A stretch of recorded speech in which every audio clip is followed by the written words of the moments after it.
Ano ang gift mo kay Jesus ngayong araw? Pag-usapan po natin yan sa devotion natin na ito. Magandang araw po sa bawat isa sa inyo. Welcome back to our 365 Daily Devotions Seminary Edition. Binabati ko po ng bawat isa sa inyo ng Merry Christmas. At I hope na-enjoy nyo po yung season na ito. Pero wag po natin kalimutan na ang sentro po ng season na ito ay walang iba kundi ang ating Panginoong Jesucristo. Now, binabati ko po muna si Dylan Asuncion and Jesse Ragrag. Happy birthday po sa inyo. At napakaganda ng inyong karawan. Nagse-celebrate ang buong mundo. Now, yung topic po natin ngayon ay Jesus Emmanuel. Emmanuel. Sabi po sa Matthew chapter 1 verse 23, "The virgin will conceive and give birth to a son, and they will call him Emmanuel," which means God with us. Narito magdadalang tao ang isang berhen at manganganak ng isang lalaki. At ang pangalang itatawag nila sa kanya ay Emmanuel, na ang ibig sabihin ay kasama natin ang Diyos. Alam niyo po, sa mga panahon na ito, nung pinanganak ang ating Panginoon Jesucristo, for the longest time, walang pangungusap ang Diyos sa kanila sa pamamagitan ng propeta. Kaya po, yung last prophet nila sa Old Testament, si Prophet Malakay na eh. And then, ito po yung tinatawag sa mga seminaries na 400 silent years. 400 years of silence. Sabihin, for 400 years, from the last book of the Old Testament, hanggang sa kapanganakan ng ating Panginoon Jesucristo, merong mahabang silence. No?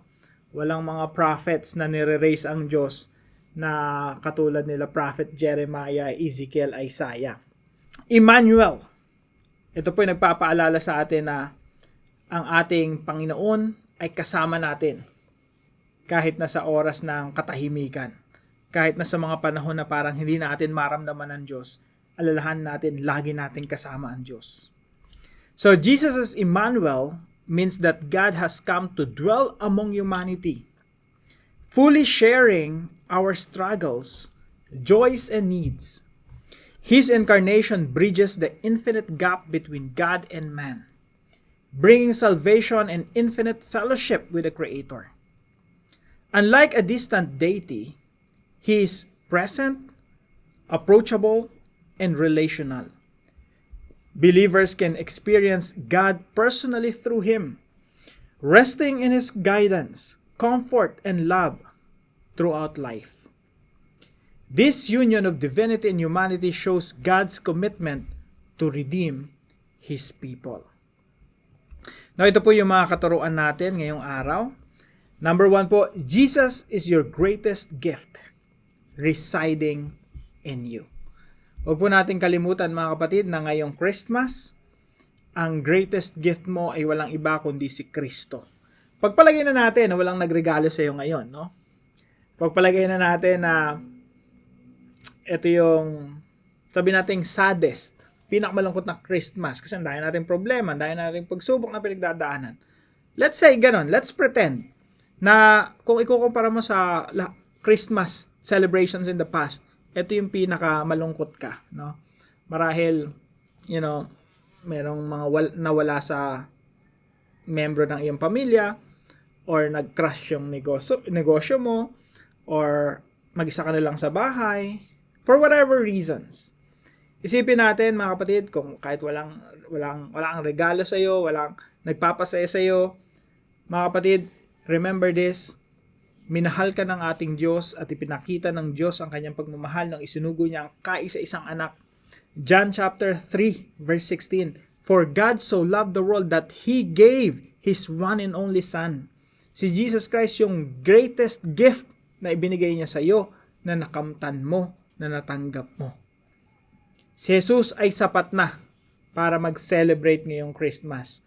Sapat na na alam mo na ibinigay ng Diyos ang kaisa-isa niyang anak bilang pinakamaganda, pinakamatindi, pinakamahalagang regalo na pwede tayong magkaroon. Jesus is your greatest gift. Hindi lang po basta greatest gift. He is in you and residing in you.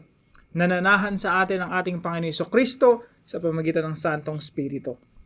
Yung Santong Espiritu po kasi ay tinatawag ding Spirit of God and Spirit of Christ.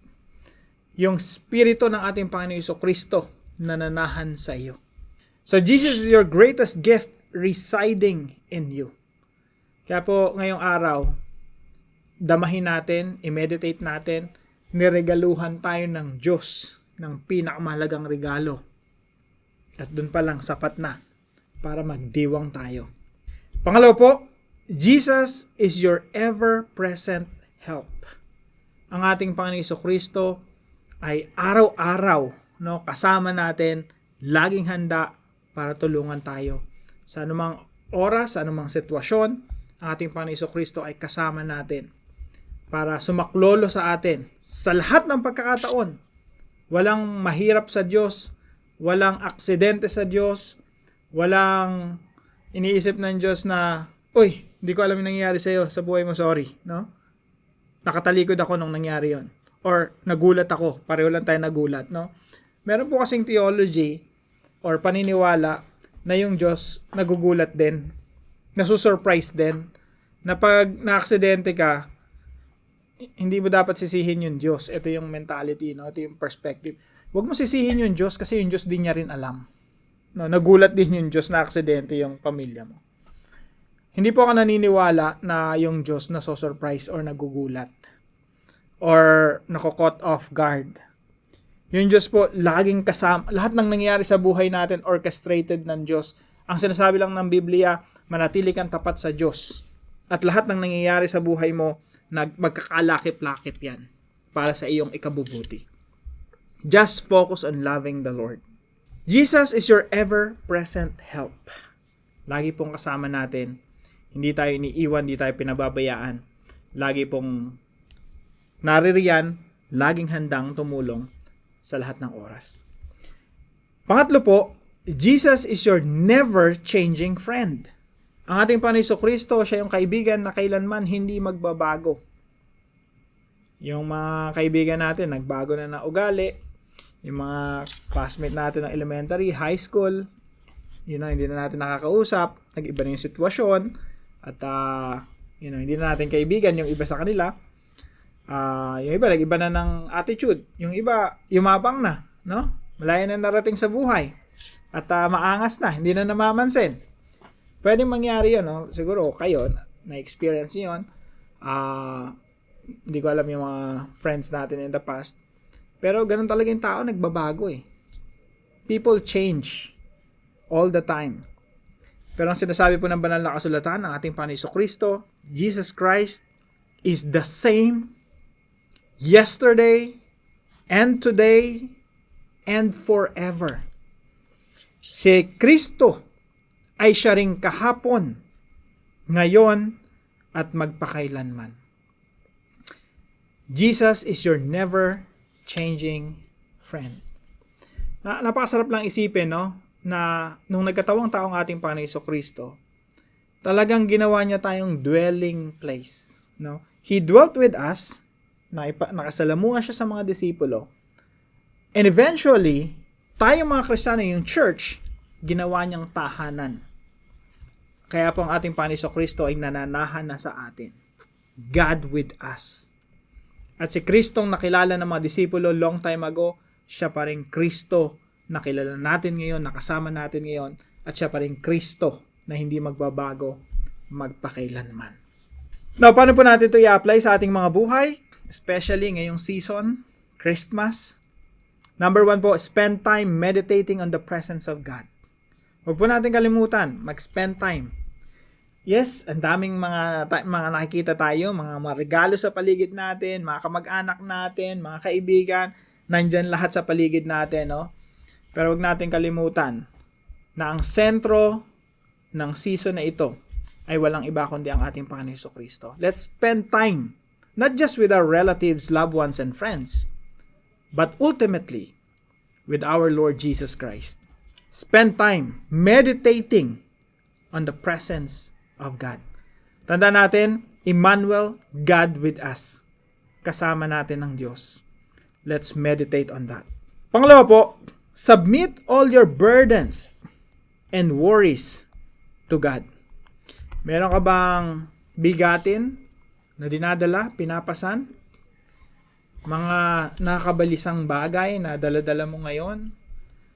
Maybe busy tayo sa maraming bagay at preoccupied yung ating mga isipan ng maraming mga transaksyon, maraming mga dealings.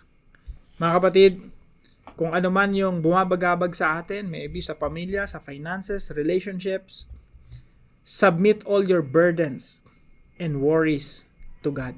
Tandaan natin, God with us. Kasama natin yung Diyos. And He is a very personal God na pwede mong kausapin. Sabihin mo sa Kanya, Lord, I have a problem. Lord, alam niyo naman yung sitwasyon ko. Tulungan niyo po ako. Sumaklolo kayo sa akin. Pero kung hindi niyo man ako tutulungan sa ganitong sitwasyon, alam ko patitibayin niyo ako sa aking pananampalataya. Alam niyo po, maganda na makipag-usap sa Diyos na ganun eh. Yung hindi parang tayong nasusunod sa mga prayers natin. Kundi sinasabi natin sa Diyos, Lord, pero it's your will, not my will. Laging ganun yung prayer. Lord, it's your will, not my will. Kasi alam mo yung pinakamainam. Alam mo yung pinakamabuti.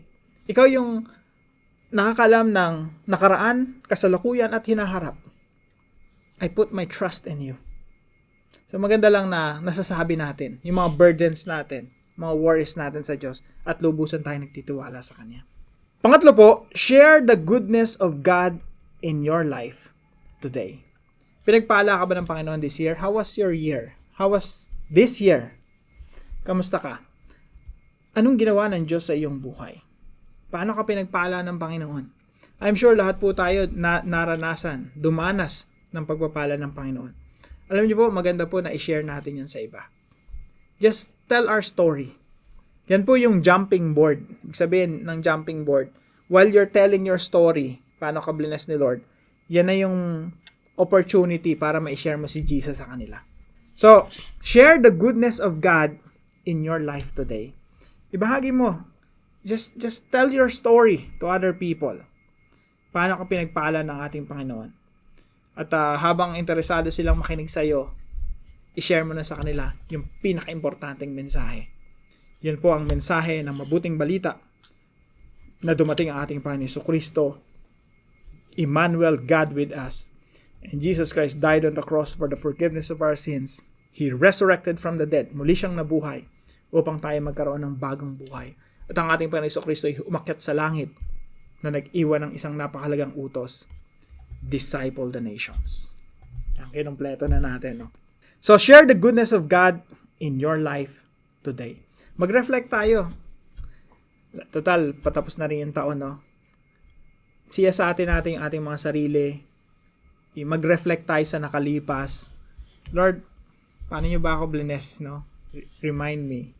And I just want to give praise to you. I just want to worship you. I just want to adore you for all your goodness to me. Now, para po sa ating discussion, how can you serve and honor Jesus today? One of the ways is to share how God has blessed you this year. And let this be your little gift to Jesus. Isipin nyo yung point number 1 natin. Jesus is the greatest gift of God for you. Binigay niya sa iyo. Si Kristo, ibinigay niya yung kanyang sarili sa iyo. He is the greatest gift. Ang regalo mo sa Panginoon, napakaliit na lang, no? Just tell people about Jesus. Let this be your little gift to Jesus. Kasi ang daming niregalo sa atin ng Diyos eh. At yung greatest gift si Jesus. Tayo, ito na lang. Simpleng-simple, no? So, let's tell the gospel, share how God has blessed you this year to someone today. No? Tayo po'y manalangin. Lord God, I thank you for sending Jesus, the greatest gift we have ever received. He is Emmanuel, God with us. Thank you for Jesus, who bridges the gap between heaven and earth, shares our humanity, and brings salvation to the world. Teach me to rely on His presence for comfort, guidance, and courage in every season. Help me to trust Him more deeply, embrace His nearness, and reflect His love to those around me. Please give me an opportunity to honor Christ today by sharing my testimony of God's goodness and love with others. Let this be my little Christmas gift to Him. I pray this in Jesus' name. Amen and amen. Maraming salamat po kay Sister Melen. Merry Christmas po sa inyo. At salamat po sa inyong suporta dito sa ating mga devotions. At kung kayo po ay may natutunan, ipaalam niyo lang po sa comment section right below this video. And please don't forget to share this devotion to your family and friends. Magandang araw po sa bawat isa sa inyo. See you po tomorrow 5 a.m. dito sa ating daily devotions.